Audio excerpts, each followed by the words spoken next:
Bon, bah, écoutez, je vous propose qu'on démarre l'atelier.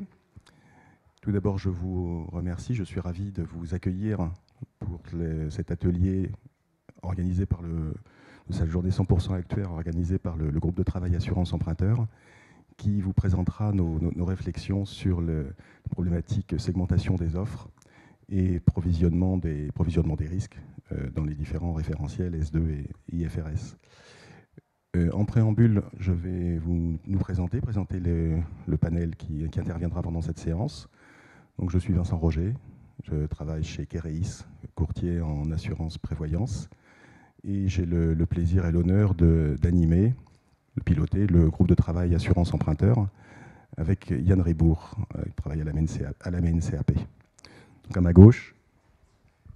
Bonjour tout le monde, Fatoumata Ndoye, consultante en actuariat et gestion de risque. J'interviens régulièrement sur les sujets en lien avec la tarification et le provisionnement multinorme. Et je co-anime le SGT numéro 8 qui représente le lien entre la segmentation tarifaire des offres ADE et le provisionnement des risques.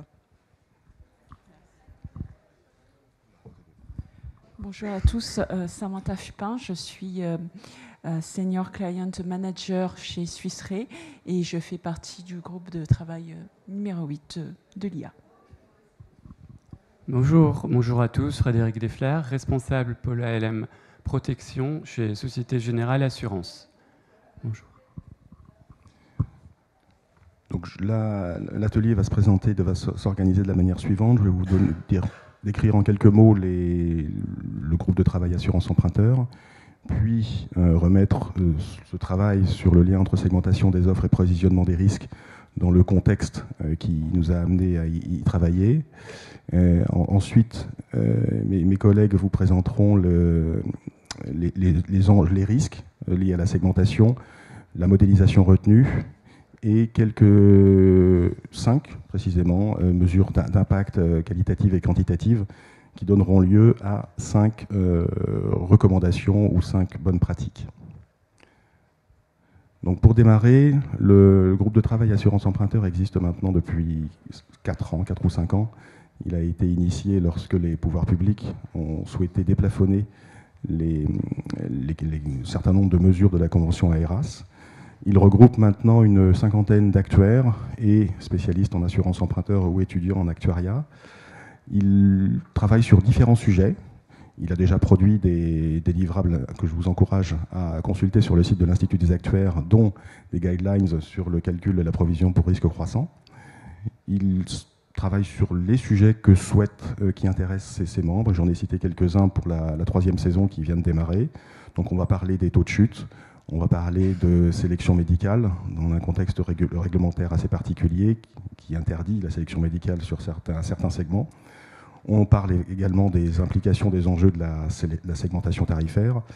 Il y a également un flash info qui est publié tous les 2 mois à peu près sur des sujets d'actualité concernant l'assurance emprunteur avec une veille juridique, l'ambition de construire une base de données juridique sur l'assurance emprunteur.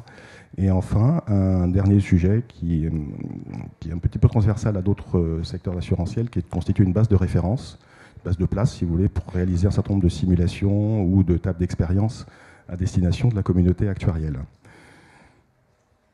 Le sujet qui nous concerne aujourd'hui est donc celui de l'impact de la segmentation des offres. C'est un sujet qui est pas récent, mais qui est apparu il y a maintenant une vingtaine d'années sur le marché de l'assurance emprunteur, lorsque des assureurs individuels se sont attaqués à un marché qui était historiquement détenu par des banques assureurs.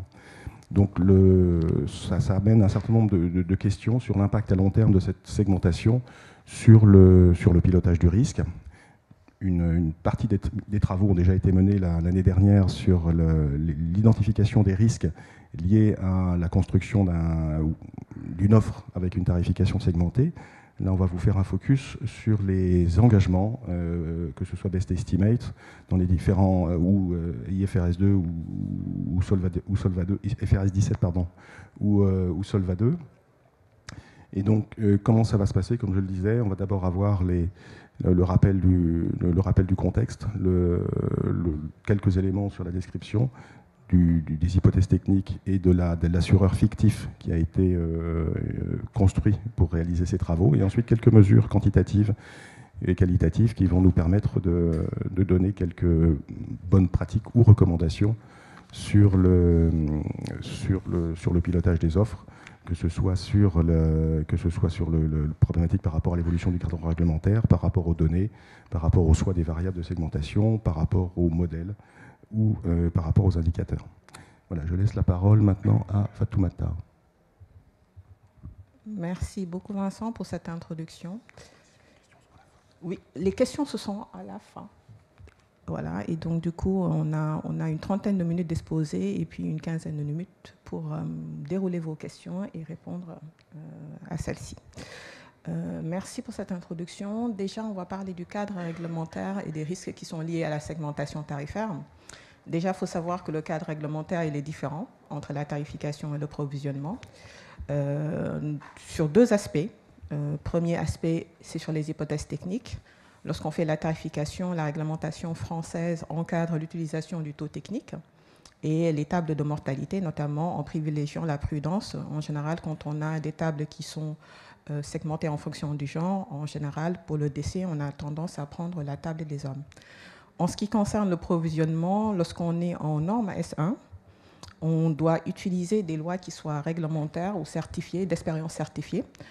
Pour certaines d'entre elles, pas forcément pour la résiliation ou pour l'incidence plutôt pour l'incidence en arrêt de travail, mais pour la mortalité et pour le maintien en arrêt de travail en général, c'est les tables réglementaires ou les tables d'expérience qui soient certifiées. En ce qui concerne les variables explicatives, c'est vrai que depuis un certain nombre d'années, on a une multiplicité des canaux de distribution et des données qui sont utilisées.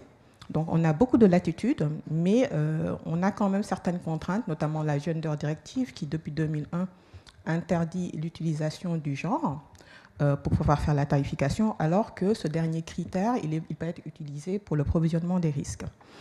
En ce qui concerne les variables qui sont utilisées aujourd'hui, on a la catégorie socio-professionnelle, on a la situation familiale, on a le statut tabagique, mais la plupart de ces critères sont soumis souvent à une évolution au cours du temps, et ça représente un des risques sur la segmentation tarifaire et la différence entre la tarification et le provisionnement des risques.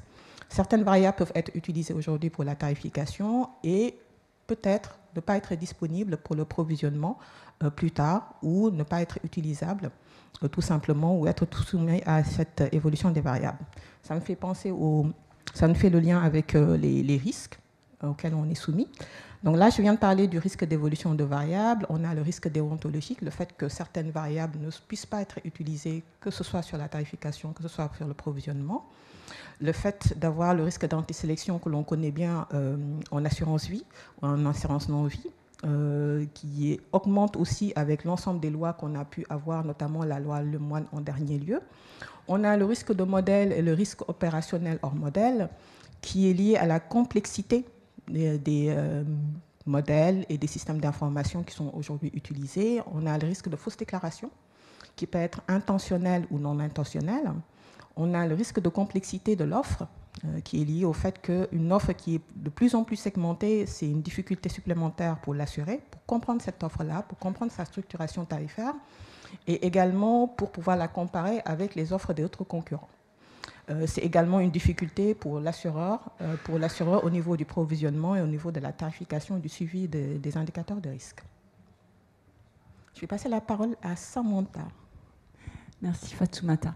Donc, afin d'illustrer notre propos, nous allons prendre plusieurs exemples d'impact et pour cela, on va imaginer une compagnie d'assurance fictive qu'on va appeler Prévisor et nous allons poser les hypothèses de contexte suivant. Donc, cette compagnie elle commercialise une offre emprunteur depuis 2015 et elle propose les garanties classiques de décès et d'incapacité, invalidité. Nous avons des tarifs qui sont segmentés selon 3 critères. L'âge atteint, le niveau de franchise en arrêt de travail et le caractère fumeur ou non fumeur de l'assuré. On suppose également qu'elle remplit majoritairement les critères CCSF. Il y a 2 points importants à retenir sur les caractéristiques de tarification.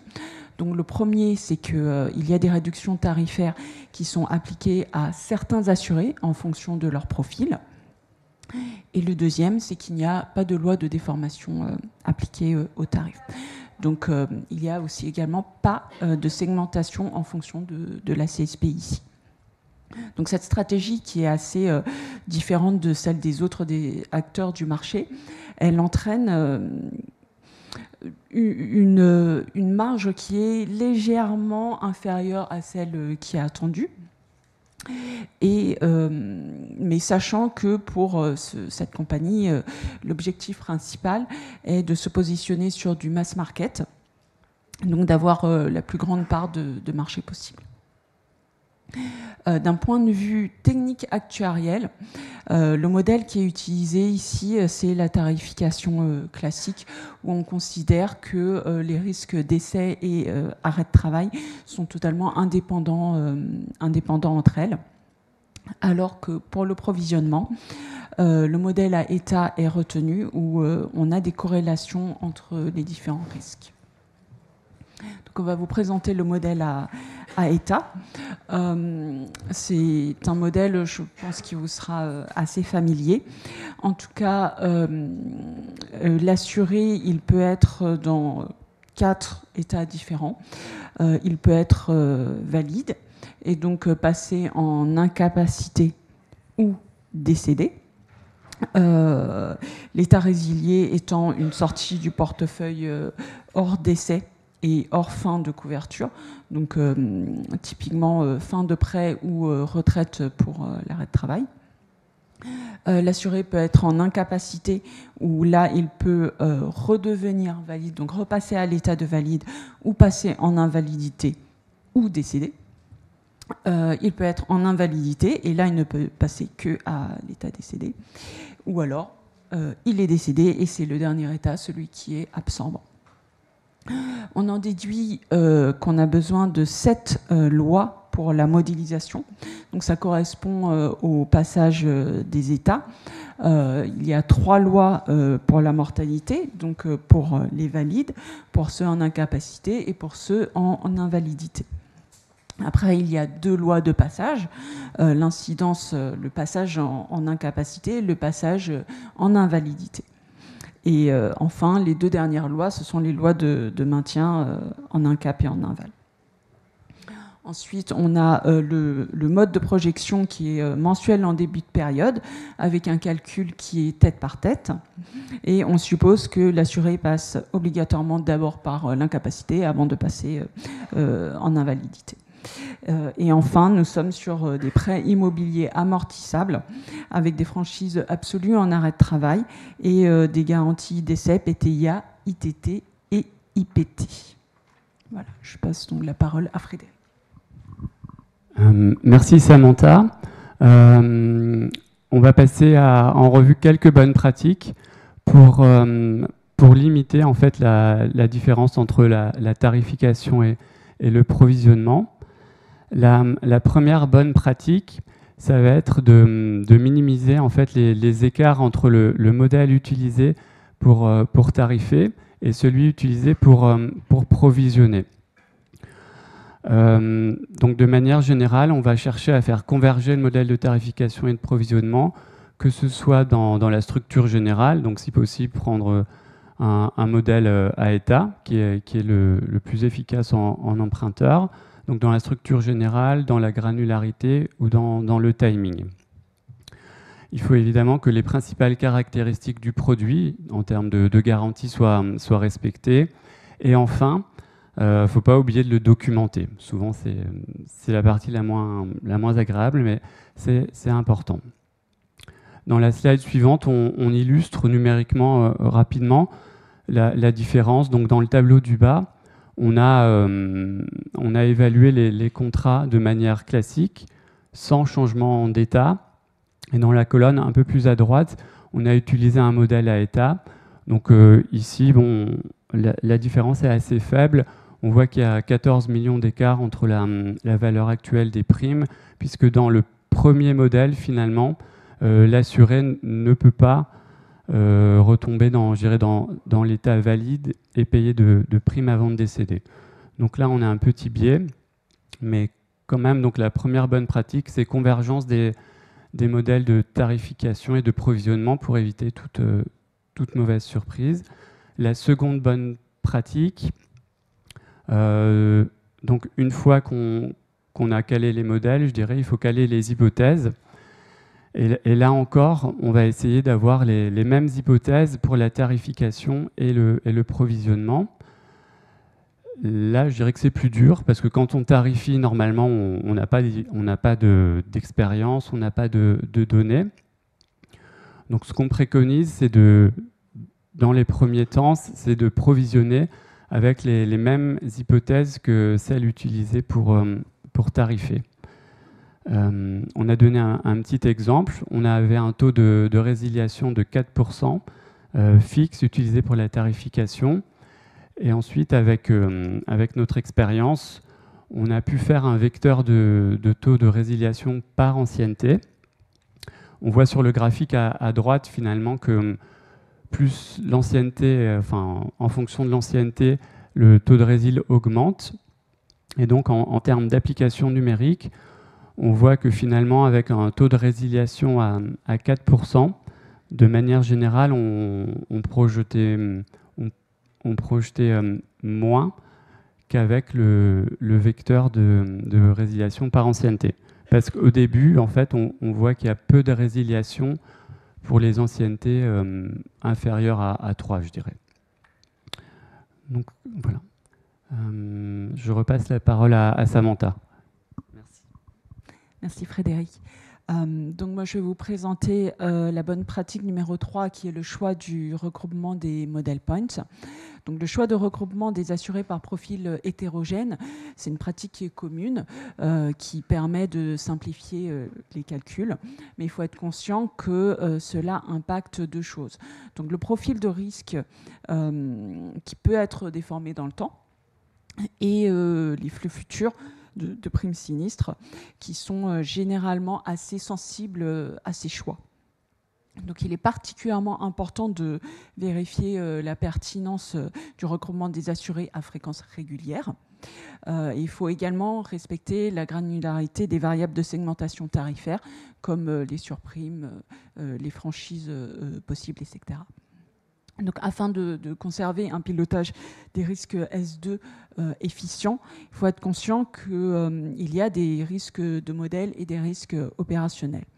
Et que l'utilisation des indicateurs tels que le ratio du niveau de tabagisme de l'assuré, du ratio homme-femme ou de la distribution des catégories socio-professionnelles, pour n'en citer que quelques-unes, sont classiques, mais doivent vraiment rester pertinents au regard du produit et vis-à-vis des profils effectivement souscrits.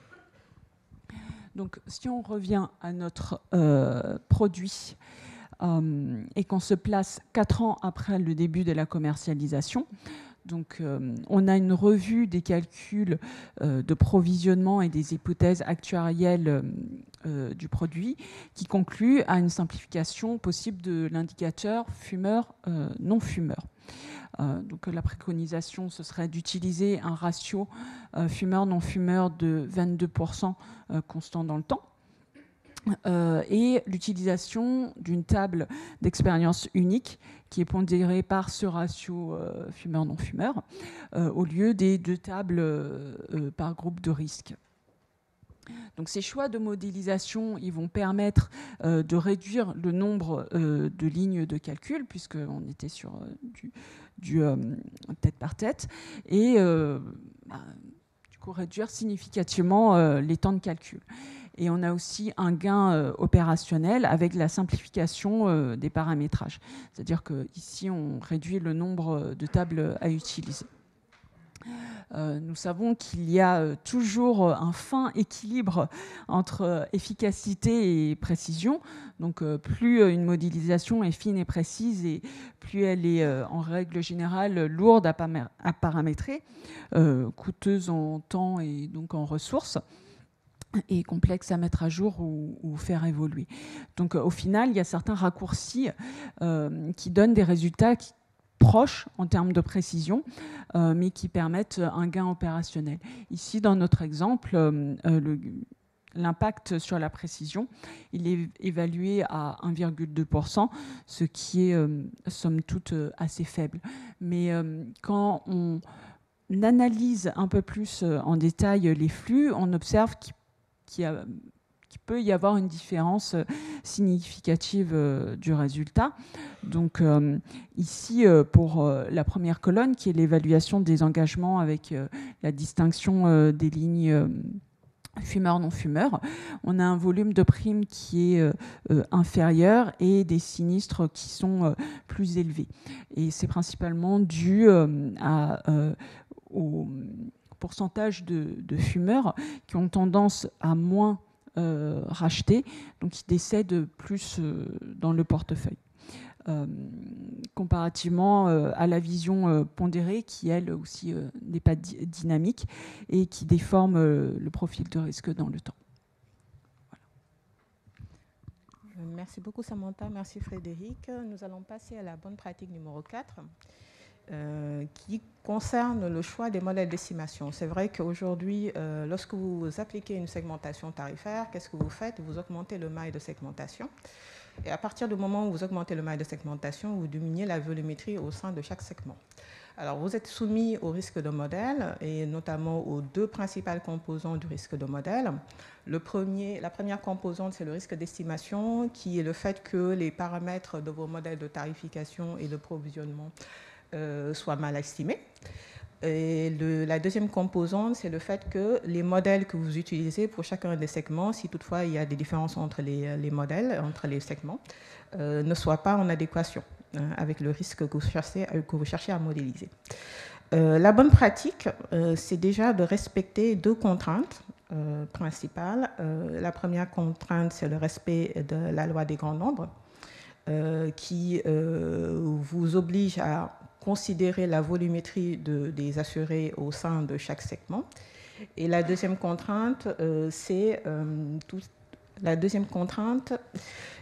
la mesure des déviations autour du risque. Donc, effectivement, ça, c'est une chose qui est très, très importante à respecter. Et souvent, ce que l'on a pu constater en regardant, au fait, la moyenne des paramètres, la moyenne pondérée des paramètres et des lois qui sont utilisées pour les différents segments, on a tendance à avoir une moyenne qui est souvent au-dessus du paramètre ou de l'hypothèse pour la population générale. Pourquoi? Parce que tout simplement, on a les effets des lissages, on a les effets des modèles, on a également les effets de marge de prudence. En général, plus un segment représente une faible volumétrie.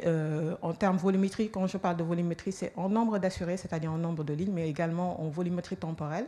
C'est-à-dire que vous n'avez peut-être pas constaté suffisamment de choses durant les dernières années, donc vous avez tendance à rajouter de la marge de prudence. En général, du coup, la moyenne pondérée des paramètres à estimer est souvent au-dessus de la loi de la population générale. En ce qui concerne le prévisor, alors là, on se place 5 ans après le début de la commercialisation. On a suffisamment de données pour pouvoir estimer des lois de mortalité. Notamment pour les non-fumeurs. Alors sur les non-fumeurs, on est à peu près 70% de la population. Donc là, on n'a pas de problématique de volumétrie. On a une loi qui est propre aux non-fumeurs, qui tient compte de deux dimensions, l'âge atteint et l'ancienneté du prêt. Et pour les fumeurs, là, on a plus de problèmes parce qu'on a à peu près 30% de la population et du coup, on a été obligé de faire des compromis et de diminuer quelque part les dimensions. On a le choix entre deux modèles. Le premier modèle, c'est le modèle où effectivement on tient compte uniquement des données des fumeurs et du coup on va utiliser le modèle actuariel, un estimateur actuariel, et on va enlever la dimension ancienneté. On va avoir donc une loi de mortalité qui va tenir compte non pas de l'âge atteint mais de la tranche d'âge. Donc on a une certaine mutualisation intergénérationnelle et on a le choix entre un deuxième modèle qui est le modèle semi-paramétrique de Cox, où le principe, c'est de positionner la mortalité d'une population par rapport à une population de référence. Là, dans le cas de prévisor, on va positionner la mortalité des fumeurs par rapport à celle des non-fumeurs avec un coefficient multiplicatif qui est égal à 120%. Alors, ça veut dire quoi? Ça veut dire qu'en fait, la mortalité des fumeurs est les 20% au-dessus de la mortalité des non-fumeurs. Là, il va falloir respecter avec ce modèle-là le critère de hasard proportionnel. Donc, cela veut dire que pour n'importe quel âge, on est censé avoir 20%. Donc, ça, c'est un critère qui est très, très important. Là, ce que l'on a comme résultat, le tableau d'en haut vous donne la différence entre l'état où vous étiez sur les anciennes lois de mortalité, c'est-à-dire les lois de mortalité qui ont été utilisées pour la tarification. Et le deuxième état, c'est le modèle numéro 1, où on est sur des données d'expérience uniquement sur les fumeurs. Donc là, on a enlevé la dimension ancienneté du prêt et on a fait une mutualisation au sein de chaque tranche d'âge. Donc on regroupe les personnes on a des tranches d'âge d'amplitude 5 ans. Là, on voit qu'on n'a pas beaucoup de variations au niveau du BE de prime, mais c'est surtout au niveau du BE de sinistre que là, on a à peu près 46 millions en dessous de ce que nous avions avant avec les anciennes lois de mortalité. Par contre, lorsqu'on fait la comparaison du modèle 1 par rapport au modèle 2, c'est-à-dire le modèle où on utilise le modèle semi-paramétrique de Cox, là, on voit qu'il y a quand même une différence majeure sur le BE de sinistre qui est de 72 millions et que l'on voit après sur le résultat technique avant PB avorteur. Alors c'est vrai que le modèle numéro 1, même s'il a été choisi par préviseur, il présente deux avantages. C'est vrai que là, on n'utilise pas de modèle semi-paramétrique, on est vraiment sur les données d'expérience des fumeurs et qu'on a de meilleurs résultats. Mais attention, parce que du coup, finalement, je crains qu'il y ait quand même un biais de modèle, puisqu'on ne peut pas facilement justifier le fait qu'il y ait une dimension ancienneté de prêt pour la mortalité des non-fumeurs et ne pas l'avoir sur la mortalité des fumeurs. Là, c'est déjà une première chose. Et la deuxième chose, c'est que quelque part, vous êtes censé avoir c'est un peu plus facile quand même de pouvoir expliquer à un comité d'administration que la mortalité des fumeurs, elle est X% au-dessus de la mortalité des non-fumeurs. Donc ça, le modèle semi-paramétrique de Cox présente quand même cet avantage-là. Donc pour moi, il faut quand même justifier à chaque fois l'utilisation des modèles et faire un backtesting économique à chaque fois. Alors, nous allons passer à la norme IFRS 17. Alors, jusqu'à présent, nous étions sur une valorisation en norme S2. Il y a eu quand même un changement de paradigme, deux changements de paradigme en 2022.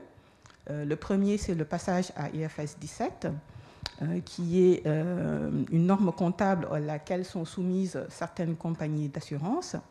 Et on a eu également la loi Lemoine, qui est un peu un continuum des différentes lois et amendements qui ont eu lieu ces dernières années et qui augmentent quelque part le risque d'antisélection et le risque de résiliation pour l'assureur. Alors, pour parler rapidement de la norme IFRS 17, les grands principes, c'est qu'on a une prime à la souscription qui est décomposée en 4 principales grandeurs. La première, c'est les frais d'acquisition. La deuxième, c'est les flux futurs relatifs aux engagements de l'assureur. C'est un peu comme pour le BES2, le BE de sinistre. Là, on va plutôt parler de current estimate. On a troisième grande grandeur, l'ajustement pour risque non financier qui correspond quelque part à un matelas de couverture contre l'incertitude liée à ces flux de l'assureur. On a la marge pour service contractuel, c'est la CSM, qui correspond quelque part à une marge technique probable et qui ne peut être positive, que positive ou nulle. Alors, elle peut servir d'amortisseur pour la reconnaissance du profit futur. En général, il y a un jeu de vases communicants entre le RA et la CSM. En ce qui concerne au fait, la décomposition, il faut, sur les flux futurs d'engagement, il y a deux principales composantes. C'est les engagements relatifs aux sinistres survenus, qu'on appelle LIC, Liability for Incurred Claims, et ceux relatifs aux sinistres à venir, c'est-à-dire les LRC, pour Liability for Remaining Coverage. Alors là, on est en valorisation économique comme pour S2, c'est-à-dire qu'on ne prend pas en compte certaines provisions, notamment les provisions spécifiques et les provisions complémentaires. Et l'enjeu principal pour IFRS 17, notamment à cause de cette contrainte de publication des résultats, c'est de pouvoir avoir un pilotage le plus précis possible de l'engagement de l'assureur. Alors, quelle est la bonne pratique que nous vous proposons?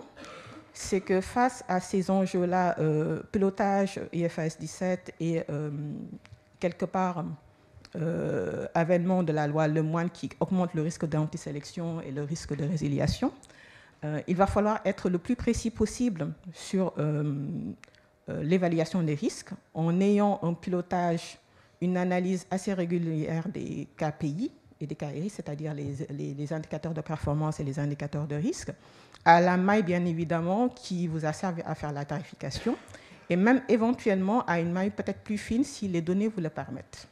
Donc, on propose qu'il y ait une réévaluation régulière des hypothèses techniques. Et ça, effectivement, lorsque vous effectuez une réévaluation régulière des hypothèses techniques, cela veut dire que ça va être absorbé par la CSM. On a également le fait de prendre en compte une composante temporelle, si cela vous le permet, si les données vous le permettent, notamment sur des hypothèses telles que l'hypothèse de mortalité.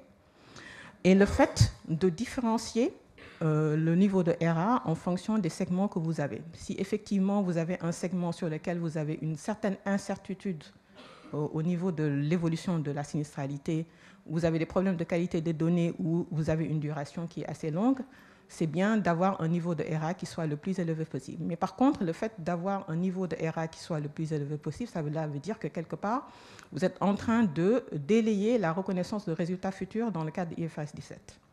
Voilà.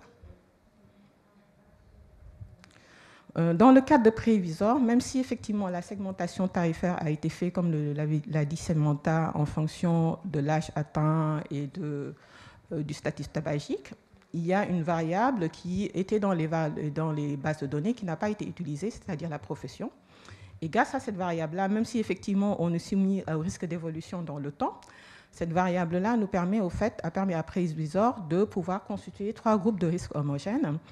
Et avec l'ensemble des données qui ont été mises en œuvre, il y a eu certaines analyses qui ont été mises en œuvre par les actuaires de prévisor.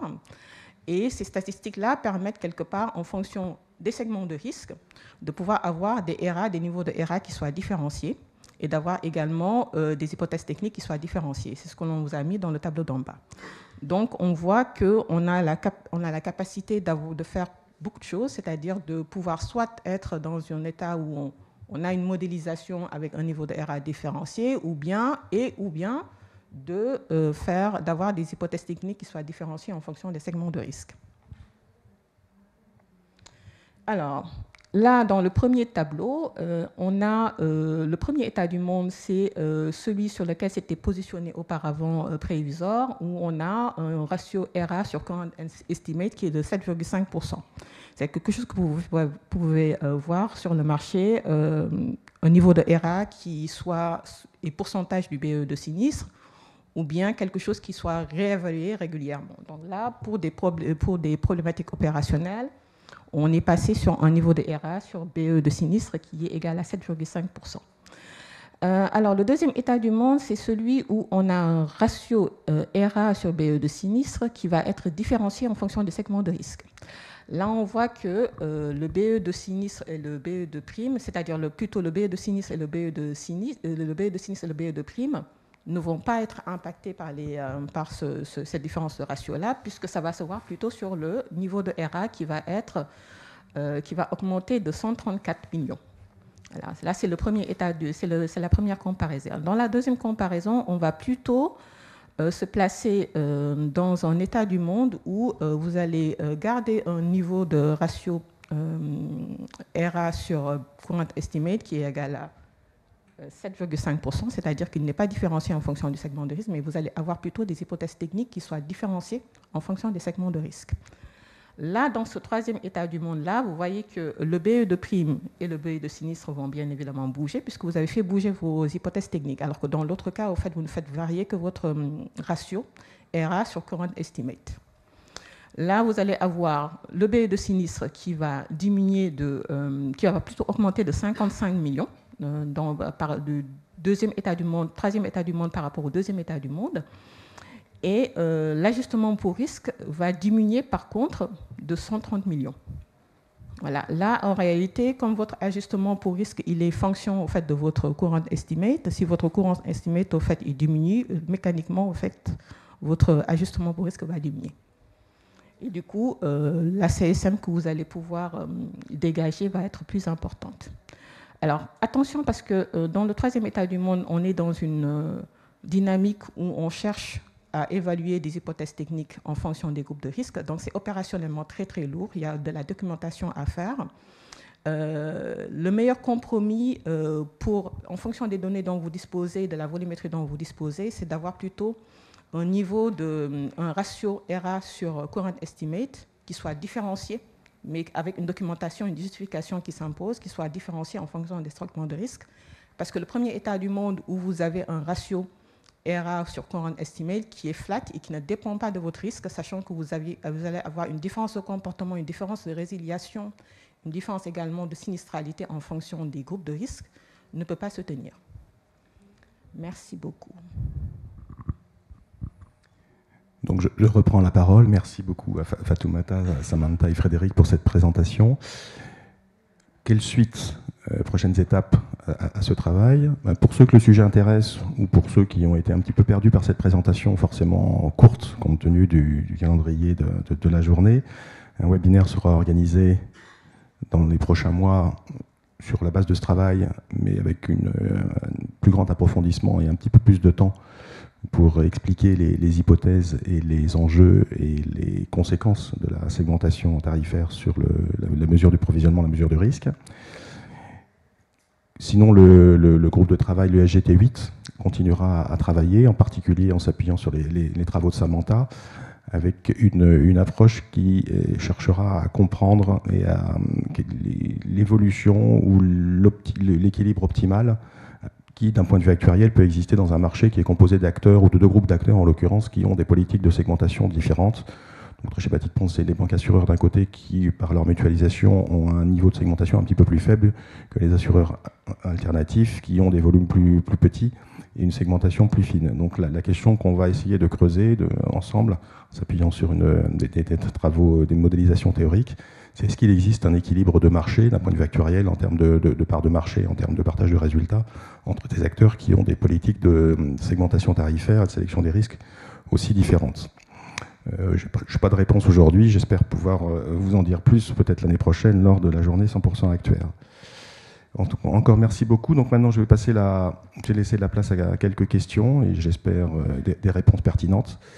Donc la parole est à vous maintenant sur la base de ce que vous avez pu et de ce qui vous a été présenté.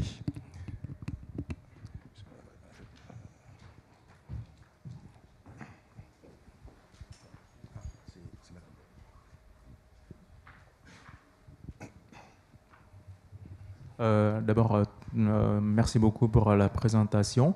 Il y a une chose, je suis un peu perdu dans la présentation et il y a une chose que je ne comprends pas.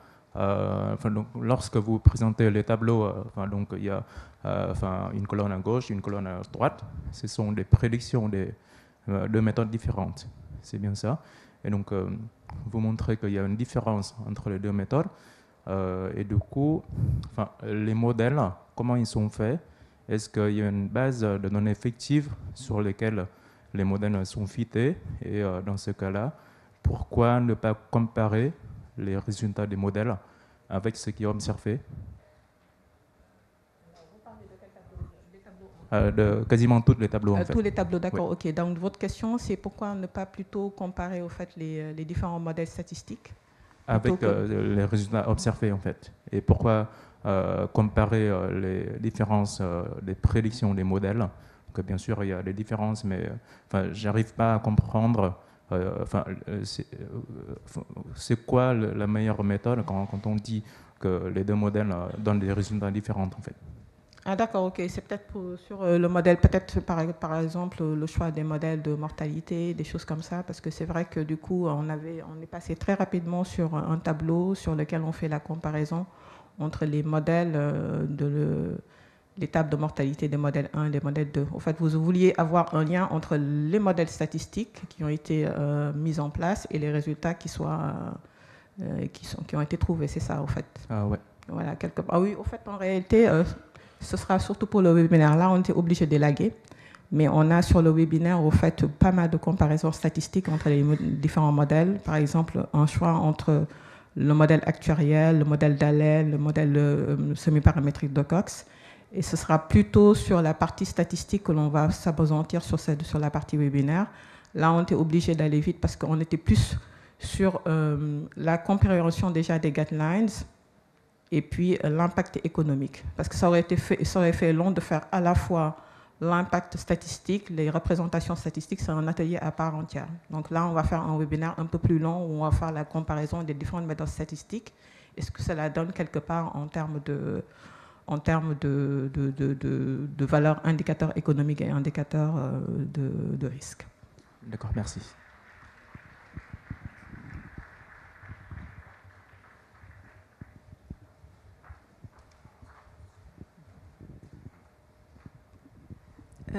Une question un peu pour après le webinaire, je pense.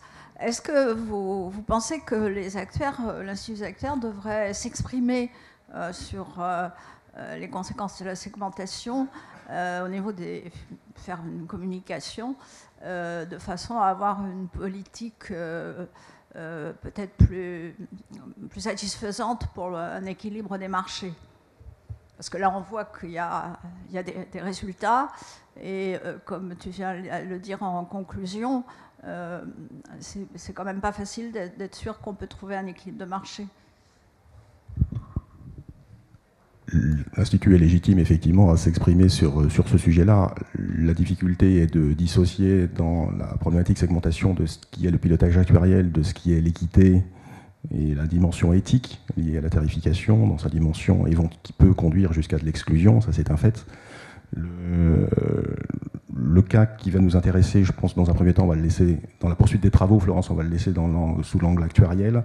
Dans un cas qui, sur le marché de l'assurance emprunteur, est relativement simple, parce qu'on a deux catégories très différentes en termes de segmentation et qui sont elles-mêmes, au sein de chaque quantité, c'est très homogène. Donc on a aujourd'hui une structure très simple qui va permettre probablement à Samantha et à l'équipe du SGT de produire, enfin d'avoir une approche de simplifier les calculs et donc probablement d'arriver à un certain résultat. Est-ce qu'ensuite ce résultat on pourra le généraliser et éventuellement sous forme d'une préconisation ou d'un avis de l'Institut? Je l'espère, mais pour le moment je ne peux pas m'engager là-dessus.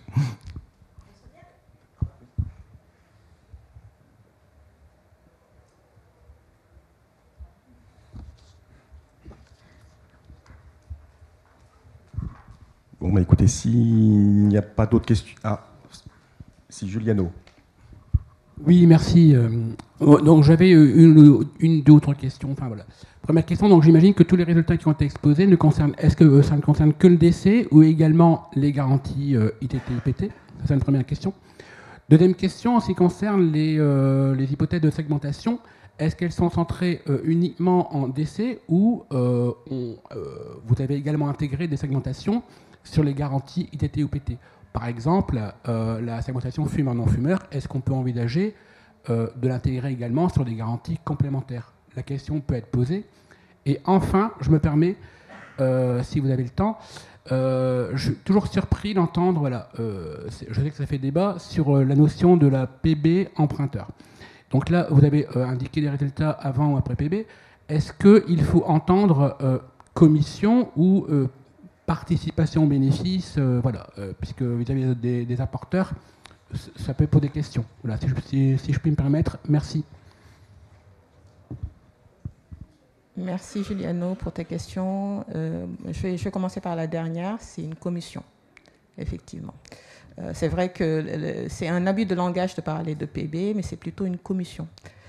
Concernant tes deux précédentes questions, c'est vrai qu'on est plutôt sur une segmentation. La segmentation tarifaire, elle vaut à la fois pour la garantie principale, la garantie décès, mais elle vaut également sur les garanties complémentaires, l'arrêt de travail, plutôt l'incapacité et l'invalidité. Alors c'est vrai qu'on a mis en annexe la décomposition des lois, mais sur la mortalité, par exemple, c'est décomposé, c'est effectivement splitté entre fumeurs et non-fumeurs, sur la résiliation également. Il n'y a que sur le maintien en arrêt de travail, le maintien en invalidité, où effectivement, là, on a une loi qui est commune entre les fumeurs et les non-fumeurs. C'est aussi problématique de volumétrie oblige, c'est également une des problématiques à laquelle on est soumis lorsqu'on fait de la segmentation, c'est qu'on ne peut pas segmenter nécessairement toutes les lois et il faut bien évidemment qu'il y ait des études statistiques qui vous montrent que ce soit pertinent. Ça peut être pertinent pour certaines lois, mais pas forcément pour d'autres lois. Merci à toi. Merci.